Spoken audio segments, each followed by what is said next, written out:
एक बार सुबह सुबह भगवान बुद्ध के सभी शिष्य उनका प्रवचन सुनने के लिए एक साथ बैठे हुए थे। कुछ देर बाद वह अपने साथ एक रस्सी लेकर आए। तथागत के हाथों में रस्सी देखकर सभी शिष्यों को हैरानी हुई। बुद्ध ने अपने आसन पर बैठे और उन्होंने रस्सी में एक के बाद एक 3 गांठ बांध दी। इसके बाद उन्होंने अपने शिष्यों से पूछा कि क्या ये वही रस्सी है जो गांठ बांधने से पहले थी।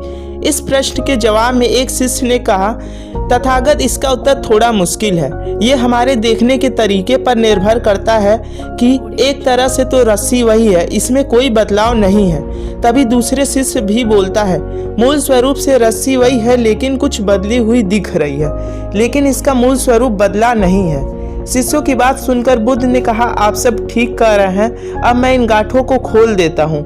यह बोलकर बुद्ध उस रस्सी के दोनों सिरों को खींचने लगे। बुद्ध ने कहा, क्या इस प्रकार गांठ खुल जाएगी? सभी शिष्यों ने कहा, नहीं, ऐसा करने से तो गांठें और ज्यादा कस जाएंगी, इन्हें खोलना और भी मुश्किल हो जाएगा। बुद्ध ने कहा, ठीक है, अब मैं एक अंतिम प्रश्न, इन गांठों को खोलने के लिए हमें क्या करना होगा?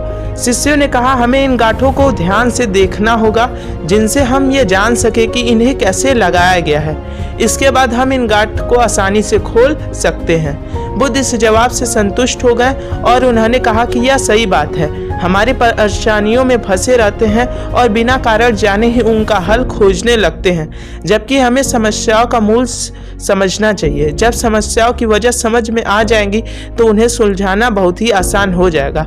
अगर आप इस कहानी का मूल समझे हैं तो अपना नाम कमेंट बॉक्स में राइट करें और इस कहानी का जो सीख है उसे भी राइट करें। जय हिंद।